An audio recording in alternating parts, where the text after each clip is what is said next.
रहस्यमय और पौराणिक जीव जिनके अस्तित्व का अभी तक पता नहीं चल पाया है।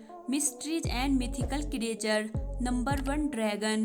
ड्रैगन का जिक्र बहुत से देशों के लोक कथाओं में मिलता है, विशेषकर चीन में। लोक कथाओं के अनुसार ड्रैगन बहुत बड़ा सांप और छिपकली जैसा दिखने वाला जीव है, जिसके पंख, सींग और 4 पैर होते हैं और वो मुंह से आग छोड़ता है। कुछ देशों के लोक कथाओं में इसे बिना पंख के बताया गया है, जबकि किसी देश में इसे दानव के रूप में भी दर्शाया गया है और कहीं इनकी पूजा की जाती है। बहुत से लोक कथाओं में माना गया है कि ड्रैगन काल्पनिक जीव नहीं, बल्कि प्राचीन काल के बड़े सांपों और डायनासोर की तरह विलुप्त हो चुके जीव हैं। लेकिन इन सब का कोई ठोस सबूत न होने के कारण ये रहस्यमय और काल्पनिक जीव बने हुए हैं। Number 2, unicorn.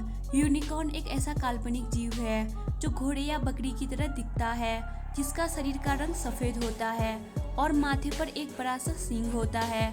यूनिकॉर्न का जिक्र बहुत से देशों के पौराणिक कहानियों में भी मिलता है, इसीलिए इसे एक पवित्र जीव कहा गया है। माना जाता है कि पुराने समय में यह घने जंगलों में कुंवारे लड़के या लड़कियों को भी दिखाई देते थे। कहा जाता है कि इसके सींग के स्पर्श से किसी भी प्रकार की बीमारी ठीक हो जाती है और पानी में मौजूद विष भी गायब हो जाता है। इसी वजह से पुराने समय के लोग गैंडे के सींग को यूनिकॉर्न का सींग बताकर बेचते थे। आज के समय में भी यह एक काल्पनिक जीव है, लेकिन स्कॉटलैंड जैसे देश में यूनिकॉर्न को राष्ट्रीय पशु बनाया गया है और मिशिगन में यूनिकॉर्न का शिकार करने के लिए लाइसेंस दिया जाता है। Number 3, Phoenix. फिनिक्स चिड़िया का जिक्र अधिकतर मिस्र के लोक कथाओं में मिलता है। कहा जाता है कि फिनिक्स एक बहुत ही खूबसूरत और अमर पक्षी है। लोक कथाओं के अनुसार फिनिक्स सुनहरी रंग और सोने की चमक वाली बहुत ही सुंदर चिड़िया है और इसकी पूंछ हरी, नीली और बैंगनी होती है। एक फिनिक्स की उम्र बहुत ही लंबी होती है, जो कि 500 सालों से भी अधिक होती है। जब फिनिक्स के मरने का समय आता है तो वह कुछ खुशबूदार टहनियों का घोंसला बनाती है और इसमें घोंसले और खुद को आग लगा देती है। इसके बाद इसके राख से ही नए फिनिक्स का जन्म होता है, जिसकी उम्र भी पुराने फिनिक्स के जितनी ही होती है और मरते समय यही करती है, इसीलिए इसे अमर पक्षी भी कहा जाता है। Number 4, vampire. वैम्पायर को इंसानों का खून चूसने वाला जीव माना जाता है। किसी एक देश में नहीं, बल्कि बहुत से देशों में वैम्पायर के अस्तित्व पर विश्वास किया जाता है और वैम्पायर से जुड़ी कहानियां भी मिल जाती है। अधिकतर देशों में वैम्पायर को लेकर यही माना जाता है कि रात के समय अपनी कब्र से बाहर आते हैं और लोगों का खून पी जाते हैं। वैम्पायर का जन्म माना जाता है कि यदि कोई इंसान आत्महत्या करता है या किसी के लाश को कोई बिल्ली लांग लेती है तो वो मौत के बाद वैम्पायर बन जाता है, जबकि कोई कहते हैं कि यदि किसी इंसान को वैम्पायर काट ले या कोई बच्चा दांतों के साथ पैदा होता है तो वह वैम्पायर बन जाता है। हालांकि अलग अलग देशों में वैम्पायर के जन्म को लेकर भी अलग अलग धारणाएं हैं। वैम्पायर को मारने का तरीका। जिस तरह अलग अलग देशों में वैम्पायर के जन्म की धारणाएं अलग अलग हैं, इसी प्रकार इसे मारने का तरीका भी अलग अलग बताया गया है। जैसे कि वैम्पायर को दिल में लकड़ी के हथियार से वार करने पर, आग से जला देने पर या सूरज की रोशनी से मारा जा सकता है। वैम्पायर की पुराने समय की बहुत सी ऐसी कहानियां हैं जिन्हें कहा जाता है कि वे असली थी, लेकिन अभी तक इसके होने का कोई प्रमाण नहीं मिल पाया, इसीलिए ये काल्पनिक जीव बनकर रह गए हैं। Number 5, werewolf. माना जाता है कि वेयरवुल्फ ऐसे इंसान होते हैं जो भेड़िए में बदल जाते हैं। बहुत से ऐसे देश हैं जहां वेयरवुल्फ को असली माना जाता है और इनसे जुड़ी बहुत सी कहानियां भी मौजूद है। माना जाता है कि कोई भी व्यक्ति वेयरवुल्फ तब बनता है जब उसे या तो कोई श्राप मिलता है या कोई दूसरा वेयरवुल्फ काट ले या नाखून से वार कर दे। कई देशों में तो यह भी माना जाता है कि वेयरवुल्फ मरने के बाद वैम्पायर बन जाते हैं। अगर किसी इंसान को लगता है कि वह वेयरवुल्फ है तो इसे लाइकेनथेरेपी कहा जाता है। बहुत से देशों में भेड़िया मानव से जुड़ी प्राचीन समय की बहुत सी कहानियां हैं, लेकिन पुख्ता सबूत आज तक नहीं मिल पाया।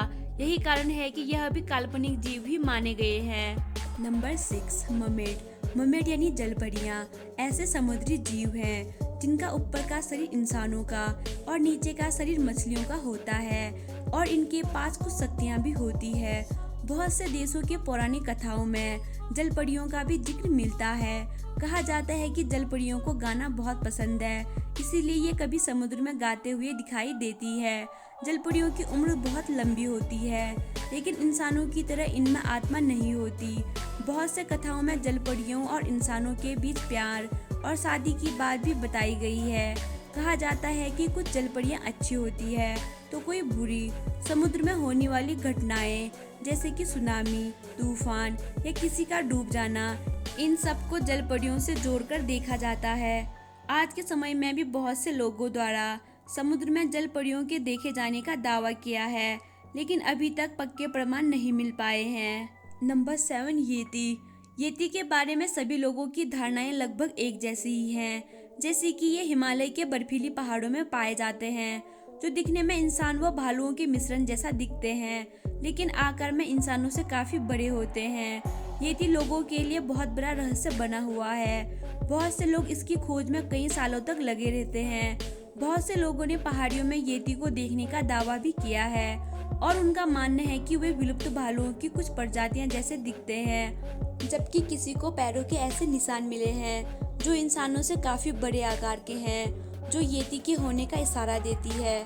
हालांकि अभी तक कोई ऐसा सबूत नहीं मिल पाया जिससे स्पष्ट हो सके कि येती असल में है, इसीलिए ये अभी तक भी एक काल्पनिक जानवर बनकर रह गए हैं। Number 8, Bigfoot. माना जाता है कि बिगफुट सबसे अधिक उत्तरी अमेरिका के भागों में पाए जाते हैं। बिगफुट भी येती की तरह ही मनुष्य और भालू का मिश्रण लगते हैं, जो आकार में काफी बड़े होते हैं। बिगफुट और येती में सबसे बड़ा अंतर यही है कि ये येती हिमालय पर्वतों में पाए जाते हैं। इन्हें हिम मानव भी कहा जाता है, जबकि बिगफुट को नॉर्थ अमेरिका के कई इलाकों में पाए जाने का दावा किया जाता है। माना जाता है कि बिगफुट की ऊंचाई 6 से 15 फुट तक होती है। वहाँ के जंगलों में इनके पैरों के निशान अक्सर देखने को मिलते रहते हैं। बहुत से लोगों ने बिगफुट को सामने से देखने का भी दावा किया है, लेकिन माना जाता है कि ये इंसानों और इंसानी इलाकों से दूरी बनाकर रखता है। यही कारण है कि ये कभी दिखाई नहीं देते, केवल इनके पैरों के निशान और कुछ अवशेष ही मिलते हैं। आज के समय में बहुत से शोधकर्ताओं ने इस रहस्यमय जीव के अस्तित्व का पता लगाने के लिए अभी भी बहुत मेहनत कर रहे हैं। नंबर 9, चुपाकाब्रा। चुपाकाब्रा शब्द स्पेनिश के 2 शब्दों से मिलकर बना है। चुपा जिसका मतलब होता है चूसना, काब्रा जिसका मतलब होता है बकरियां। चुपाकाब्रा का मतलब होता है बकरियों का खून चूसने वाला जानवर। चुपाकाब्रा की पहली घटना 1995 में पुर्तोरिको के सामने आई। वहाँ बहुत से भेड़ बकरियां मरे हुए थे और सबको खून चूस के मारा गया था। वहाँ के स्थानीय इलाके में ऐसी घटना बहुत बारी हो चुका था। कुछ लोगों ने इसे देखने का दावा किया था। उनका कहना था कि यह कुत्ते की तरह दिखते हैं जिसके शरीर पर बाल नहीं होते, तो किसी ने कहा कि डरावने होते हैं और कंगारू की तरह 2 पैर पर खड़े हो सकते हैं। इन सब घटनाओं ने इसने बहुत से लोगों का ध्यान अपनी ओर आकर्षित किया। बहुत से कथाओं में इसका जिक्र भी होने लगा, लेकिन इस काल्पनिक जीव के होने का कोई भी पक्का प्रमाण नहीं मिल पाया है। नंबर 10, लोच नेस मॉन्स्टर। लोच नेस मॉन्स्टर की इकलौती तस्वीर 1934 में स्कॉटलैंड के लोच नेस क्षेत्र से खींची गई थी। इसी वजह से इसका नाम लोच नेस मॉन्स्टर रखा गया। बहुत से कथाओं में इसका भी जिक्र हो चुका है। कोई इसे समुद्र में छिपकर रहने वाला दानव बताते हैं, तो कोई वैज्ञानिक इसे विलुप्त हो चुके डायनासोर की कोई प्रजाति बताते हैं। बहुत से स्थानीय लोगों ने भी समय समय पर इस जीव को देखने का दावा किया है, लेकिन इसके असली होने का अभी तक कोई पुख्ता प्रमाण नहीं मिल पाया, इसीलिए यह भी एक काल्पनिक जीव बनकर रह गया है। तो दोस्तों, उम्मीद करती हूँ आपको ये वीडियो पसंद आई होगी। अगर आपको ये वीडियो पसंद आई तो इस वीडियो को अपने दोस्तों के साथ जरूर शेयर करें और रोज ऐसी वीडियो को देखने के लिए हमारे चैनल माय मिस्ट्रीज प्लैनेट को सब्सक्राइब करें और बेल नोटिफिकेशन ऑन करें, क्योंकि हमारे चैनल पर जब भी ऐसे वीडियो अपलोड हो तो उसका नोटिफिकेशन आपको मिल सके। Thanks for watching.